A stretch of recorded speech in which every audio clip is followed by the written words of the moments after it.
आज की ताजा खबर। नमस्कार, हरकारा न्यूज़ रूम में आपका स्वागत है। मैं हूं नितीश त्यागी और मेरे साथ हैं गौरव नौटियाल और हरीश चतुर्वेदी। हम आपके साथ हाजिर हुए हैं हमारे आज के न्यूज़लेटर के बारे में बात करने के लिए, जो टेक्स्ट और ऑडियो में आपकी शक्ल में आता है। और मैं आज की सुर्खियां पहले पढ़ देता हूं, फिर उसके बारे में हम बाद में उसके बारे में चर्चा करेंगे। गुजरात में एक पुल के गिरने की खबर, इसमें 11 लोग मरे हैं और पुल कई सारे इस देश में लगातार टूट रहे हैं, गिर रहे हैं, जिनके बारे में बात होगी। एक वायुसेना का जगुआर जो है दुर्घटनाग्रस्त हुआ है, उसमें दोनों पायलट नहीं रहे हैं। पटना मार्च में काफी, वहां कल भारत बंद भी था और पटना में काफी सारे, बिहार में काफी सारे आंदोलन वगैरह हुए, जिसको लेकर चुनाव आयोग की बात भी हुई। चुनाव आयोग की आज की बड़ी खबर ये भी है कि आज चुनाव आयोग इस पे जो याचिका दायर हुई है, जो विशेष सघन पुनरीक्षण प्रक्रिया जो चुनाव आयोग ने शुरू की है बिहार में, उस पर जो याचिकाएं आई उन पर आज सुनवाई होगी। ये देखने वाली बात होगी कि आज वहां पर क्या होता है, क्योंकि उससे बहुत कुछ तय होगा। एक खबर यह है कि मांगे गए जो 11 दस्तावेज है, उनमें से 5 जन्म तिथि या जन्म स्थान नहीं बताते हैं। हाईकोर्ट ने इस बीच सीबीआई की अपील स्वीकार कर ली कि लालू यादव की सजा बढ़ाई जाए। कांग्रेस ने एक आरोप लगाया है कि जो Tata institute of social science है, वो अब मोदी सरकार के निशाने पर है, जैसे कि बाकी विश्वविद्यालय वगैरह को लेकर पहले विवाद होता रहा है। इसके अलावा एक बांग्लादेश से आई एक बेबस पुकार ने कहा है कि मुझे असम ले चलिए। और एयर इंडिया विमान हादसे पर एक जो कुछ खबर आई है कि शुक्रवार तक रिपोर्ट आएगी, इस बारे में रिपोर्ट है कि किस कारण ये ऐसा हुआ। एक खबर हमने बीबीसी की उठाई है, जिसमें नजीब अहमद जो जेएनयू में पढ़ रहे थे और वो गायब हो गए थे, जिनकी अब खोज और फाइल सीबीआई ने बंद कर दी है। हालांकि उनकी मां को भी इसकी उम्मीद है। ज्योति मल्होत्रा जो यूट्यूबर, जिनको वो अभी भी गिरफ्तार हैं हरियाणा से, जिनपे जासूसी का आरोप लगाया गया था ऑपरेशन सिंदूर के दौरान, तो उनके बारे में ये आया है कि वो पहले भाजपा के नेताओं के साथ कई रेल यात्राएं उन्होंने की थी। आज के न्यूज़लेटर में वरिष्ठ पत्रकार और संपादक श्रवण गर्ग का एक पीस है, जो चंद्रचूड़ बंगला विवाद पर है, कि उसके बाकी अर्थात क्या है, ये बताने के लिए। और इसके अलावा हिंदू अमेरिकन फाउंडेशन ने की हिंदू फोबिया रिपोर्ट जो है वो आई है, जिसमें 75% घटनाएं खुद की परिभाषा पर रिन्यू करके, ऐसा उनका कहना है। और ब्राजील ने भारत की आकाश मिसाइल सिस्टम की खरीद पर रोक लगा दी है और मोदी जी को सर्वोच्च नागरिक सम्मान दिया है। और इस बीच जो वहाँ के राष्ट्रपति है लूला और डोनाल्ड ट्रंप के बीच में खासी जो है तनातनी देखने को मिल रही है। एक शेख हसीना का लीक ऑडियो आया है पुराना, जिसमें वो लोगों को जहां दिखे वहां गोली मारने की बात कह रही हैं। इसको लेकर वो है। और जो भारत के प्रधानमंत्री, सॉरी, भारतीय मूल के जो प्रधानमंत्री थे ब्रिटेन में, ऋषि सुनक, उन्होंने अब जो है एक कॉरपोरेट नौकरी पकड़ ली है राजनीति में उल्टे मुंह गिरने के बाद। तो ये आज की सूची थी। और पर पहले जो है वो पुल के गिरने की खबर तो भया हुआ है, और इसमें अगर आप देखेंगे तो हम लोगों ने इंडियन एक्सप्रेस को यहाँ कोट किया है कि जिसमें पहले के पुलों के गिरने की बात भी है, कि बिहार में कैसे 20 दिनों में करीब 12 पुल गिर गए थे। और इसके पहले बड़ौदा में 15 जून को पूना में भी एक पुल गिरा था, और उसके पहले जो है अहमदाबाद में जो बुलेट ट्रेन के वहां पे गर्डर गिर गए थे। तो राजेश, ये क्या है, मतलब हमारा जो कंस्ट्रक्शन, भारत का जो विकास के दावे हैं एक तरफ, और एक तरफ ये पुल है जिसमें लोग मर रहे हैं। पुल कमजोर होते हैं, पर और उनको तो इसमें कई सारी चीजें साफ साफ है कि तो उन्होंने टेस्टिंग भी नहीं की, और उसकी जो है उसके बारे में उन्हें खुद ही शायद अंदाजा नहीं था कि उनका पुल जो है एकदम जर्जर हो चुका है, मेरे ख्याल से। नहीं, बिहार में जब भी पुल गिरते हैं तो एक अलग उसका शायद वजन होता है, पर जब गुजरात में गिरने लगते हैं पुल, तो शायद थोड़ा सा ज्यादा सोचने की बात हाँ, गुजरात और बिहार में फर्क है। बिहार में पुल गिरना वो उसको दूसरे ढंग से लिया जाता है, उसमें मतलब ठप्पा लगा हुआ है। और गुजरात में जो पुल गिर रहा है वो अलग उसको अंदाज में लिया जाता है। लेकिन ये जो पर्टिकुलर जो कल घटना हुई है वडोदरा वाली, ये जो गंभीर पुल जो गिरा है, उसमें क्या है कि एक तो 40 साल पुराना पुल था, 1985 में बना था। तो जाहिर है कि उसमें समस्याएं उम्र के हिसाब से पैदा हो गई होंगी, लेकिन उस पर ध्यान नहीं दिया गया। मतलब ये शिकायतें भी की गई। और महत्वपूर्ण इतना है कि रोजाना खबर ये है उसमें कि एक पादरा जगह है करीब में, वहाँ पांड्रा। हाँ, पाडरा, वहाँ जो है उद्योग स्थापित है, वहाँ कई इकाइयां काम करती हैं, इंडस्ट्रियल इकाइयां। तो 20,000 लोगों का आना जाना होता है रोजाना उस पुल से। आप समझिए, 20,000 लोगों। और लगातार इसकी लोग जो वहां से गुजरने वाले लोग हैं वो देखते ही होंगे कि उसमें दिक्कतें हो गई होंगी, तो शिकायतें की गई, जिला प्रशासन को की गई, और जो जिम्मेदार अधिकारी हैं प्रशासन के, उनको की गई। लेकिन उस पर ध्यान नहीं दिया गया। और जो पिलर और स्लैब के बीच गैप आ गया था, और उसको बहुत दिनों से देखा जा रहा था। माने वहां से जो गुजरने वाले लोग थे वो तो देख ही रहे थे, मगर लोगों के पास कोई विकल्प नहीं है, तो वो गुजरते रहे। और कल जो है अचानक भयानक घटना हो गई। तो अब जैसे वो जो पुणे में जो गिरा था, वो भी ऐसा ही था कि उस पर ध्यान ही नहीं दिया गया, जबकि इतना बड़ा टूरिस्ट स्पॉट है। हर साल, हर मानसून में जो है, सावन के महीने में लोग इकट्ठा होते हैं बड़ी संख्या में, मगर ध्यान नहीं दिया जाता है। गुजरात में ही जो है ये आंकड़ा आया है कि गुजरात में आप देखिए कि 4 साल में ये 16वां ब्रिज टूटा है। माने वो जो क्या विकास का मॉडल गुजरात, उसमें 4 साल में, माने जब वो मॉडल बना है जिस काला अवधि में, भाई वो गुजरात जो है विकास का मॉडल शुरू से तो है नहीं है। जब गुजरात, गुजरात का ये अलग बात है कि उस पर ठप्पा मोदी जी ने लगाया, पर गुजरात हमेशा से हाँ, मेरे ख्याल से बाकी राज्यों की तुलना में हमेशा समृद्ध भी रहा, और वहाँ पे बड़ी बड़ी चीजें पहले से थी। अमूल वहाँ पहले से था, बाकी चीजें वहाँ पहले से समृद्धि भी थी, किसान भी वहाँ का, और इंडस्ट्री भी हमेशा से थी। टेक्सटाइल का रिवॉल्यूशन वहाँ पे सबसे पहले वहाँ पे हुआ था। तो ये सब ठीक है कि ठप्पा उसमें मोदी जी का था कि भाई गुजरात को उन्होंने चमका दिया, गुजरात को, बिहार तो था नहीं। पर उसके बाद भी ये जो है कि इसकी न तो कोई चेक करने वाला है, न कोई इसकी चार्ज तय होने वाला है। ये लोगों की जानें कितनी सस्ती हैं इस देश में, ये तय होता है। वो चाहे पहलगाम हो या फिर ये इस तरह की, जिनके बारे में हमको पता भी नहीं कि अभी आने वाले समय में जिस पुल से हम गुजर रहे हैं वो कहीं भी जो है टूट के गिर सकता है, और आप भी। तो ये एक, और उस पर दुनिया भर के आप टैक्स और रोड टैक्स और फलाना ठिकाने आप वसूल भी कर रहे होते हैं लोगों से। हालांकि लोगों ने रोड टैक्स दे रखे हैं पहले, उसके बाद भी, और तो उसके बाद भी ये जो पूरा एक जो इंतजामात के जो सवाल है कि भाई आपसे हो नहीं पा रहा क्या ठीक से ये, और उसके लिए आप कोई करेक्टिव मेजर्स करेंगे नहीं करेंगे ये भी हमको पता नहीं है, क्योंकि न तो पारदर्शिता रहेगी, न जवाबदेही तय होगी। तो ये सवाल बार बार के घूम के इन्हीं बातों पर आते हैं कि जब आपकी प्रोसेस के सवाल है कि आपके पास वो प्रोसेस कैसा कैसे, कि अभी तक अंग्रेजों के जो बनाए हुए पुल अभी भी चल रहे हैं ठीक ठाक इस देश में। और जो आजाद भारत की ज्यादातर जब पुल जो है वो कहीं ना कहीं गड़बड़ रहते हैं उस तरह से। हाँ, ये विकास का मॉडल के साथ एक और चीज जो अभी हाल के सालों में मतलब शुरू की गई है, वो डबल इंजन। तो ये डबल इंजन में हो क्या रहा है कि वो भोपाल में देखिए आप उदाहरण, 90 डिग्री के एंगल में उन्होंने एक रेलवे का ओवर ब्रिज बना दिया। माने जो डबल इंजन की सरकार है और वो स्टेट पीडब्ल्यूडी ने उसका डिजाइन बना दिया, ऐसा बड़ा भारी ब्रिज है और उसको 90 डिग्री का बना दिया।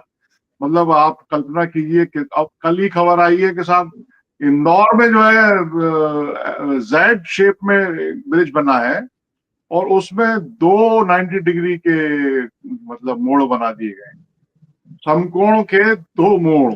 मतलब अब सवाल ये है कि भाई कभी तो उसकी डिजाइन बनी होगी, किसी ने तो बनाई होगी, उसको चेक ही नहीं किया गया। मतलब बनाई होगी, सरकार पास कैसे किया, उसका सर्वे कैसे हुआ था, कौन कर रहा था, कहाँ से क्या हुआ, ठेकेदार था, तो वो तो दुनिया भर का ये सवाल है। अब अगला जो जब जब 90 डिग्री वाला जब ब्रिज बन चुके, तो उसका अगला ऐसा कोई नया ब्रिज बनेगा कि जाना तो यहाँ था, पर वो 180 डिग्री पे घूम के वापस अपनी जगह पे आपको जहां से आप चढ़े थे वहीं वहीं पे उतार देगा। और वो भी हम बताया जाएगा कि ये देखिए एक विलक्षण डिजाइन का जो है वो एक नमूना हम भारत में पेश कर रहे हैं।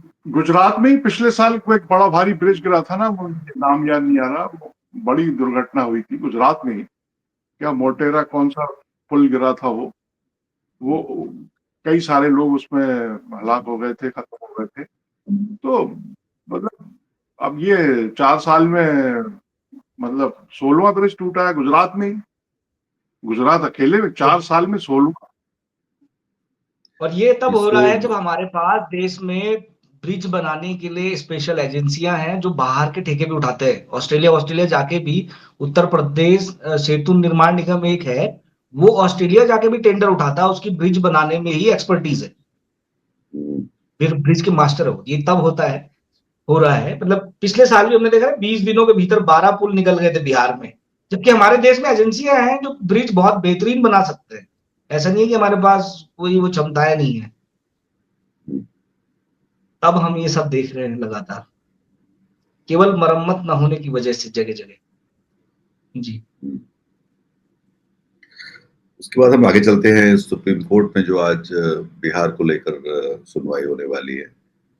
तो हालांकि अभी पता नहीं, क्योंकि अभी सुनवाई शुरू होगी और ये 25 जुलाई तक का टाइम दिया है चुनाव आयोग ने बिहार के मतदाताओं को कि अपनी वो जो है तस्दीक करवाएं बतौर जीवित और भारत के नागरिक और बिहार के होने के डोमिसाइल के साथ। तो ये राजेश, ये क्या लग रहा है कि कोर्ट में आज क्या हो सकता है?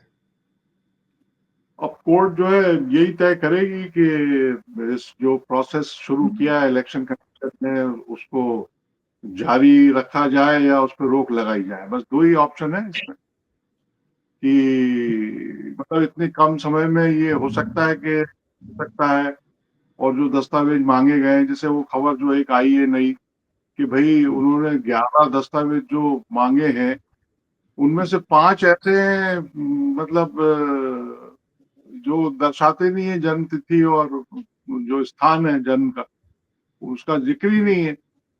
तो मतलब बताया है कि जो मतदाता परिचय पत्र और पैन कार्ड और आधार वगैरह तो मांगे ही नहीं है उन्होंने। तो जो जो और आधार के आधार पे जो है तमाम दस्तावेज बनाए बनाए जाते हैं और बनाए जाते रहे, लेकिन उसका नाम ही नहीं है उस लिस्ट में। तो ये सारी चीजें के सामने रखी जाएंगी कि कितना व्यावहारिक है। भाई आप कोई भी सिस्टम, कोई भी जो है इंतजाम लोगों को की जिंदगी को आसान बनाने के लिए एक करते हैं, उसका इंतजाम किया जाता है ताकि लोग कम से कम परेशान हों। अब इसमें जो पूरा एक तैयार कर दिया गया है उसमें इसमें तो लोगों को ही परेशान होना है, समय कम है।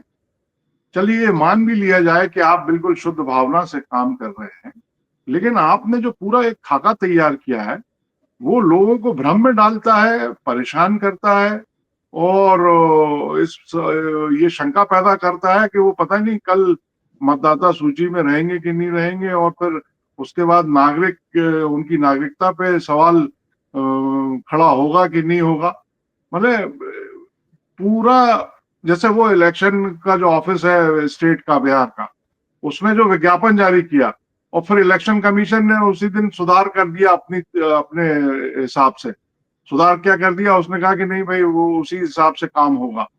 तो ये जो भ्रम बना रखा है, ये सारी चीजें जो है दूर करना बहुत जरूरी है और वक्त बहुत कम बचा है। अब आज 10 तारीख हो गई है, 25 तक जो है लास्ट डेट है। अब बताइए 15 दिन में क्या होगा। तो सुप्रीम कोर्ट के ऊपर ये इस बात का मतलब दबाव निश्चित रूप से होगा, क्योंकि वहां भी चीजें देखी जाती हैं कि भाई समय कम है, इतनी बड़ी संख्या है, आपके पास टीम तक नहीं है। मतलब एक बीएलओ को जो है 15 दिन में पता नहीं कहाँ कहाँ पहुंचना है उसको। और आपने करीब 21-22% जो है फॉर्म इकट्ठे कर लिए हैं। जो चीफ इलेक्टोरल ऑफिस ने जो विज्ञापन दिया और ये कहा कि दस्तावेज देना जरूरी नहीं है, तब तक आप 21% इकट्ठे कर चुके थे। अब बताइए, आप वो लोग 21% जमा कर चुके हैं, वो क्या सोच रहे होंगे, वो उनपे क्या बीत रही होगी कि भाई हमने तो जमा किए नहीं है इलेक्शन ऑफिस के कहे अनुसार। अब इलेक्शन कमीशन कह रहा है कि नहीं, वो तो देना जरूरी है। तो ये सारे सवाल है जिनको वो जो कोर्ट जो है देखेगी, और जाहिर है इन सारे सवालों पर विचार करते हुए ही अपना फैसला सुनाएगी। बहुत इंपॉर्टेंट दिन है। कल जो है और इंडिया गठबंधन के अब ये असम में जाने वाला है और बंगाल में जाने वाला है। इन दोनों राज्यों में भी अब चुनाव है, तो इन दोनों राज्यों के हिसाब से भी इसको देखा जाएगा, निश्चित रूप से देखा जाएगा। और जो 10 याचिकाएं हैं उनमें ये सारे मुद्दे हैं। मेरे ख्याल से अब फिर कल जो एक महागठबंधन की जो इंडिया गठबंधन के लोगों ने वहां पे जो बिहार में प्रदर्शन किया, उसमें राहुल गांधी भी थे, और उन्होंने कहा कि और ये बात अपने आप में रेखांकित की जाने वाली है। उन्होंने कहा कि चुनाव आयोग आपका काम भाजपा के लिए नहीं, कानून के लिए काम करना है। आपको अपना काम करना चाहिए, वरना कानून हम सबको पकड़ लेगा। तो ये जो एक परसेप्शन के तौर पे जो बन रहा है कि एक की खासतौर पे जहां जहां पे उनकी सीधी जहां पे पार्टी नहीं है, या वहां पे उन जगहों पे इस तरह के सवाल जो हो रहे हैं, और वहां पे जो सरकारी संस्थानों का जो इस्तेमाल है, चाहे वो सीबीआई, ईडी और आईटी का है, वो उसके बारे में तो लोग कह ही रहे हैं, क्योंकि वो हर जगह हाथ पांव लगाते रहते हैं, पर वो हासिल साबित उतना कुछ कर नहीं पाते। और उस तरह का परसेप्शन चुनाव आयोग को लेकर भी अब लगता है कि बन रहा है, और उसको लेकर थोड़े से सवाल खड़े हो रहे हैं। कुछ सवाल तो पहले से थे और अब और वो बढ़ रहे हैं। तो शायद ये आज का जो अदालत में जो सुनवाई होगी, मुझे पता नहीं कि वो आज ही फैसला कर पाएंगे या नहीं कर पाएंगे, पर मेरे ख्याल से इस पर कोई भी एक राहत मिलेगी तो शायद ज्यादा लंबी बहस हो पाएगी। चुनाव आयोग ने अगर किया है ये, तो उसके पहले तो उसमें जो एक बड़ी बहस होनी चाहिए थी संसद में, से लेकर लोगों से लेकर सर्वदलीय बैठक के जरिए। तो वो जो ड्यू डिलिजेंस होता है किसी एक ऐसे निर्णायक कदम को उठाने का, वो पहले करना चाहिए। और जब ऐसा नहीं हुआ, जैसे कि नोटबंदी के समय ऐसा नहीं हुआ, या कोविड के लॉकडाउन के समय ऐसा नहीं हुआ, तो लोगों को महंगी कीमत चुकानी पड़ती है उसकी, जिसके आसार बिहार में को भी लेकर भी लगते हैं।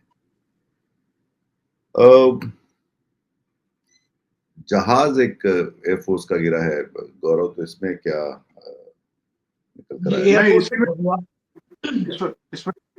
इसमें एक चीज और ऐड करने की जरूरत है कि देखिए, आप अभी जो केंद्रीय एजेंसियों की हम बात कर रहे थे, अब बिहार में चुनाव है, ये मतदाता सूची का ये विशेष गहन पुनरीक्षण शुरू हो ही गया है, चल रहा है। और बिहार में 2 महीने बाद नवंबर में चुनाव हो जाएगा, नई सरकार गठित हो जाएगी। सीबीआई ने मतलब हाई कोर्ट से निवेदन किया है कि जो आरजेडी के चीफ हैं लालू प्रसाद यादव, उनका जो है उनकी सजा की अवधि बढ़ाई जाए। उनको 3.5 साल की सजा हुई है देवघर कोषागार घोटाले में। तो अब सीबीआई मांग कर रही है कि बढ़ा के 7 साल की जाए, और बिहार में चुनाव है। आप मतलब इसको जरा रख के देखिए कि बिहार में चुनाव है और अब ये एप्लीकेशन दाखिल हो गई और हाई कोर्ट में स्वीकार हो गई है। अब आगे बढ़ते हैं। बहुत सारे लोग अब एकाएक जान जाएंगे कि बिहार में देखो, जो आरजेडी का जो अध्यक्ष है वो इतना भ्रष्ट है, और उसके आधार पे जो है कई ऐसी चुनावी लोग मतदान समय फैसला करने जब जाएंगे तो ये सोचेंगे कि अरे ये व्यक्ति को तो उसकी सजा तो बढ़ दी गई, अभी तक तो सजा थी और फिर भी वो उसको चुन रहे थे, अब जब बढ़ गई तो शायद उसके बारे में विचार करेंगे लोग। जो ऐसा इसमें कोई ऐसी प्रत्याशा शायद होगी, क्योंकि जिस तरह से हम लोग तो देख रहे हैं। तो ये वायुसेना का जो जहाज है वो भी गुजरात में ही गिरा है, वो सॉरी राजस्थान में गिरा है। और शुरू राजस्थान। में। और जी, तो ये तीसरा तीसरा हादसा हो गया है ये इस साल जगुआर के साथ। मार्च में पहला हुआ था, फिर अप्रैल में हुआ है, और अभी ये तीसरा हादसा हुआ है जिसमें 2 पायलट मारे गए। तो लगातार मतलब जगुआर को लेके तो पहले भी सवाल उठे हैं ना लगातार कि यार ये हादसों की पहले सवाल मिराज को लेके उठते थे, फिर अब निराश। जगुआर अच्छा था, फिर जब जगुआर को फिर रफाल आ गया तो लोग जगुआर पे सवाल करने लगे। तो अच्छा, दूसरा ये कि ये भी दर्शाता है कि हमारी जो वायुसेना के बारे में कई विस्तृत रिपोर्ट्स आ चुकी है जिसमें कि उनके जहाजी बेड़े जो हैं वो लगातार कमजोर हैं उस हिसाब से। खास तौर पे तब जब हमारी जो रणनीति के हिसाब से हम कहते हैं कि हम 2 मोर्चों पे हमें क्या बोलते हैं चौकन्ना रहने की जरूरत है। चीन की तरफ भी है और पाकिस्तान की तरफ भी है। और सिंदूर में भी हमने एक देखा कि और ये जो आपके जहाज है कोई कोई गिरा नहीं रहा है, ये अपने आप हमारे यहाँ के इंतजामात उसके हिसाब से वो गिर रहा है। तो वो भी एक सोचने की बात है कि हम कैसे आगे मजबूत करेंगे उसको और जो है उसको कैसे ठीक रखेंगे उसको, ये भी एक सवाल है इस बात में।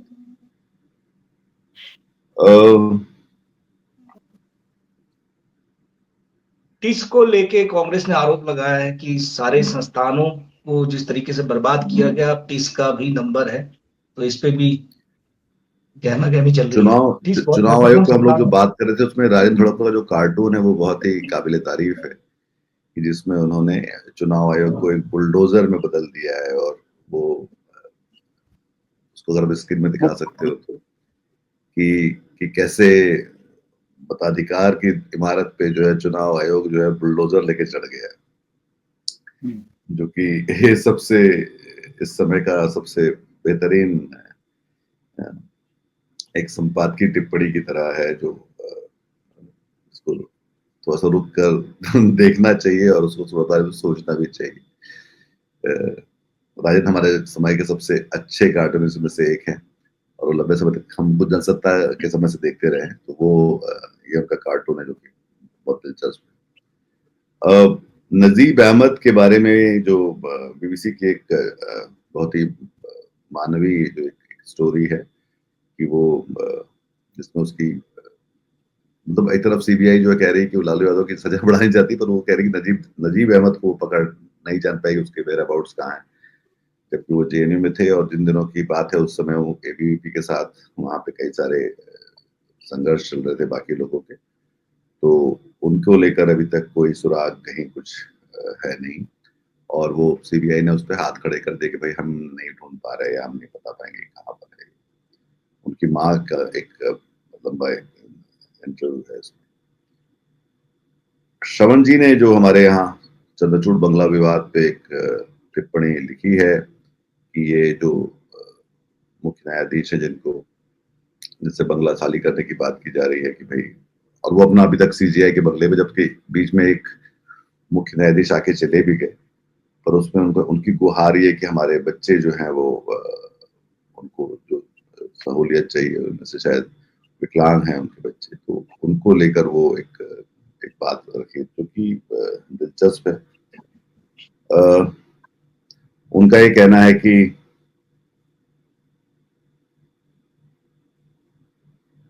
वो ये कह रहे हैं कि भाई आवास खाली कराने के लिए जो सरकार को पत्र लिखा है, ये वास्तव में सरकार के लिए चेतावनी है सुप्रीम कोर्ट की कि आप ज्यादा दखल अंदाजी मत कीजिए कोर्ट के मामलों में।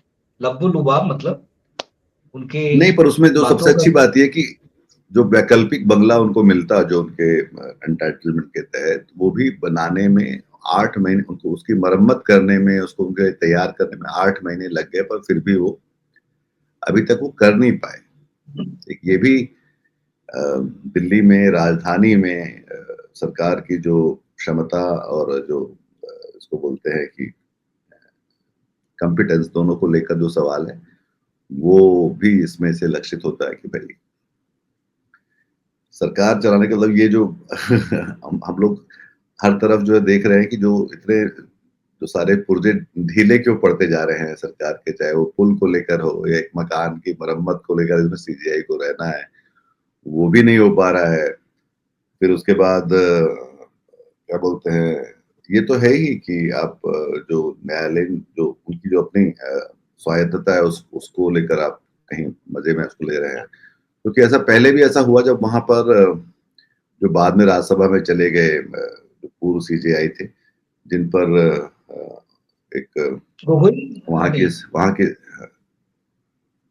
गोगोई गोगोई साहब पे वहां के स्टाफ ने आरोप लगाया था, तो वो भी इस तरह से उन्होंने खुद ही को अपने को उसमें माफ किया था, और उसके बाद कई सारी प्रक्रियाएं जो होनी चाहिए थी किसी और आम आदमी के साथ होता तो वो होती, तो वो उसमें नहीं की गई थी।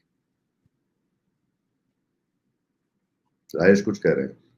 मैं ये कह रहा हूँ कि ये जो गर्ग साहब ने लिखा है ना, कुछ बातें बड़ी दिलचस्प हैं और मतलब सवाल खड़ा करती हैं। जैसे उन्होंने चंद्रचूड़ साहब ने अपने जवाब में ये बताना चाहा है कि बंगला चूंकि उनको जो आवंटित किया गया वो उसमें कुछ काम ही नहीं हुआ था। वो 2 साल से जो बंगला सरकार ने आवंटित किया वो 2 वर्षों से खाली पड़ा था,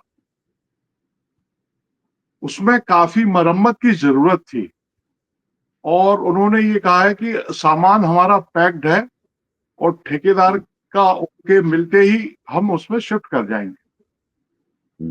अब उन्होंने लिखा है इसको कि उनके इस कथन के बाद जिस आवंटित बंगले में मरम्मत चल रही है वह 2 साल से खाली पड़ा था, है ना, ये खुद लिख रहे हैं वो चंद्रचूड़ साहब। तो खाली पड़ा था 2 साल से, तो नागरिक की जो जिज्ञासा है इस सवाल पर टिक जाती है कि एक ऐसे समय जब विशिष्ट और अति विशिष्ट व्यक्तियों के लिए आवासों की किल्लत चल रही हो।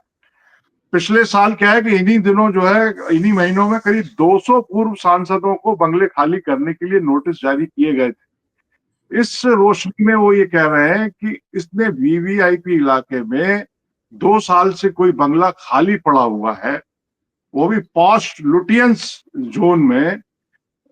तो ये भी एक सवाल है कि इतने मतलब पॉश इलाके में 2 साल से कोई बंगला खाली कैसे पड़ा रह सकता है। अब वो क्या कह रहे हैं कि मार्कंडेय काटजू साहब का एक आरोप का जिक्र कर रहे हैं, जिसमें काटजू साहब ने ये कहा था कि ये जो बंगला है लुटियंस जोन का, ये उन्होंने आरोप लगाया था काटजू साहब ने, ये जब ये मतलब सीजेआई नहीं बने थे तब इसी बंगले में रहते थे और इन्होंने वो छोड़ा नहीं। आप समझ रहे हैं ना, ये बहुत गंभीर आरोप लगाया था। और काटजू ने मतलब गर्ग साहब ने अपने इसमें जिक्र किया है कि काटजू साहब ने ये कहा था कि अगर मेरी बात गलत हो, मेरा ये आरोप, तो इसका आप तत्काल खंडन करें। और खंडन चूंकि आया नहीं देखने में, ऐसा लिखा है। अब जो बंगला मतलब 2 साल आप देखिए 2 साल से खाली पड़ा था, वही इनको मतलब इनके पोजीशन में ही रहा होगा, काटजू साहब बोल रहे हैं, तो उसी में काम चल रहा है, 2 साल में खाली पड़ा रहा। तो मैंने ये इस पे गर्ग साहब ने पूरा इसको इस पे लिखा है कि आम जनमानस में जो हम लोग बात कर रहे थे 2 दिन पहले कि आम जनमानस में, मिल्लत में, पब्लिक में जो मतलब जहां से फैसले होते हैं नैतिकता के, वहां अगर ये इस तरह की चीजें होंगी तो तरह एक ठीक महसूस नहीं किया जाता है। बिल्कुल।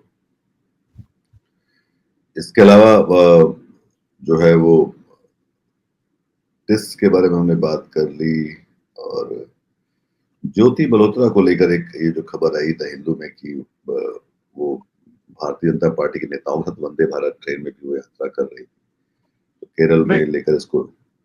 तो इसमें क्या हुआ है, इसमें ये हुआ कि केरल टूरिज्म डिपार्टमेंट ने मतलब तमाम सोशल मीडिया के इन्फ्लुएंसर को बुलाया होगा अपना प्रमोट करने के लिए। तो जब ये इसको मई में गिरफ्तार कर लिया गया हरियाणा में, भारतीय रेलवे तो ने किया था, उन्होंने नहीं किया, भारतीय रेलवे ने किया था। नहीं, केरल टूरिज्म डिपार्टमेंट ने उसको आमंत्रित किया था अपना प्रमोशन के लिए। तो उसके बाद मई में उसको गिरफ्तार कर लिया गया। तो जब ये चीज सामने आई तो बीजेपी के नेताओं ने कि ऑब्वियसली केरल सरकार की मजम्मत की और कहा कि मतलब आपने इसको बुला लिया। फिर क्या हुआ, हिंदू को एक वीडियो मिला खबर ये है। और उनको जो वीडियो मिला उससे ये जाहिर हुआ कि दूसरी वंदे भारत जो ट्रेन का उद्घाटन किया गया, शुरू की गई, उसके उद्घाटन समारोह में भी ये यूट्यूबर आमंत्रित की गई थी रेलवे द्वारा। और ट्रेन में जो है बीजेपी के केंद्रीय मंत्री तत्कालीन और वो अध्यक्ष, प्रदेश अध्यक्ष पार्टी के, उनके साथ उसने यात्रा की है। तो माने ये काउंटर भी हो गया। तो वहां इस बात पे दोनों पार्टियों में वो शुरू हो गई कि मतलब बीजेपी का आरोप लगा। हालांकि अभी तक ज्योति मल्होत्रा गिरफ्तारी है और अभी तक सरकार ये उससे उगलवा नहीं पाई कि वो 4 जो है, वो जो लोग आए थे, वो लोग कहाँ है, कौन है। ज्योति मल्होत्रा से ना बाकी अपने सुरागों से, खोजबीन से एनआईए जो है बहुत जोर शोर से लगी तो हुई है और खासे लोगों को उन्होंने लगा भी रखा, बट अभी तक इस बारे में कोई भी जानकारी नहीं मिल पाई कि वो 4 लड़के हैं कहाँ जिन्होंने ये पहलगाम में हमारे जो सैलानियों थे उनको जान से मारा और इसके कारण ऑपरेशन सिंदूर भारत को करने के लिए मजबूर होना पड़ा। तो वो अभी तक भी ये इस बात का जवाब हमारी जो गृह मंत्रालय या रक्षा मंत्रालय, ये एनआईए और ज्योति मल्होत्रा कोई नहीं दे पाया है अभी तक के जवाब, जो कि जो मूल प्रश्न है उसका कि ये जो इंटेलिजेंस की और सुरक्षा की चूक हुई कैसे। तो जब तक ये भी नहीं हुआ तब तक ये भी पता नहीं है कि वो चूक हुई कैसे, उसका जिम्मेदार कौन था, हमें नहीं पता। उसके बारे में पारदर्शिता कितनी, अगर पता है तो हमें बताया नहीं गया जनता को जो है। तो हम घूम फिर के ये जो पहलगाम का जो भूत है हम सब पे लगातार ये पीछे रहेगा जब तक इन चीजों के जवाब हमें नहीं मिल जाते। तब तक हम उसके आसपास बहुत सारी बातें कर सकते हैं, हम सर्वदलीय लोगों प्रतिनिधिमंडल भेज सकते हैं जो कि वहाँ के उन देशों के लोगों को भारतीय संगीत के बारे में बता रहे हैं, वहां पे गाने गा के सुना रहे हैं उनको। पर ये जो मूल प्रश्न है उस पे अभी भी कोई जवाब या कहीं कोई पूछ भी नहीं रहा। अगर आप आसपास देखेंगे तो ना तो कोई पॉलिटिकल पार्टी पूछ रही है, ना मीडिया पूछ रहा है, ना कोई सवाल इसको लेकर किए जा रहे हैं। और इतना बड़ा हमने उसको इतनी बड़ी बात हो गई जो हम युद्ध की कगार में हो गए और ट्रम्प को जो है हमें 23वीं बार या 22वीं बार ये कहना पड़ा कि वो युद्ध उन्होंने रुकवाया। अगर वो 4 लड़के वहां पे रोक ले जाते तो ट्रम्प से हमारी इतनी जो है फजीयत नहीं होती ट्रम्प से। ये भी एक सोचने की बात है इसको लेकर। वो सवाल तो पुलवामा के समय जो सवाल उठे थे या अभी तक उठते हैं गाये बगाए, पुलवामा में जो हुआ, मतलब हमारे सीआरपीएफ के जवान मारे गए, केंद्रीय बलों के जवान मारे गए, वहां उस वक्त भी जो सवाल उठाए थे, सतपाल मलिक ने जो सवाल उठाए थे कि भाई वो उनको हवाई मार्ग से भेजने के लिए चिट्ठी लिखी गई थी, फिर वो सड़क से क्यों गए, मतलब क्यों उनको मजबूर किया गया, क्या उन्होंने मांगा था और क्यों क्या मना किया गया था, ये सारे सवाल मतलब उसके लिए भी कोई जवाबदेही और जिम्मेदारी की कोई बात हुई नहीं है, ना तय की गई है, पता ही नहीं चला लोगों को। आपने उसके बदले में स्ट्राइक कर दी, ये कर दिया, वो कर दिया, लेकिन वो जो मूल सवाल है कि ये क्यों हुआ, क्या मांगा गया था, हवाई जहाज मांगे गए थे कि हवाई रास्ते से आप जो है उनको पहुंचाइए वहां, फिर आपने जो है वो उनको उपलब्ध क्यों नहीं कराया। वो उन सवालों के जवाब तो मिले नहीं है अभी भी, जैसे कि पहलगाम के नहीं मिले हैं, पुलवामा के भी जवाब कहाँ मिले हैं।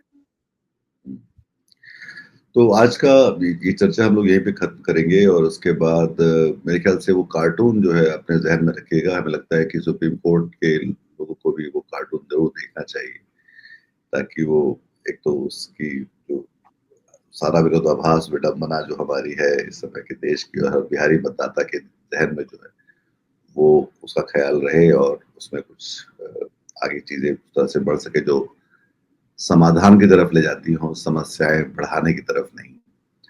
तो आज का ये अंक हम यहाँ पे खत्म करते हैं। आप हमारा चैनल सब्सक्राइब करिए, इस प्रोग्राम को लाइक करिए और जो हम ख्याल लोग हैं उनके साथ ये साझा भी करिए। तब तक के लिए नमस्कार। आज की ताजा खबर, आज की ताजा खबर, आज आज की ताजा खबर। आओ काका जी इधर, आओ मामा जी इधर, सुनो दुनिया की खबर।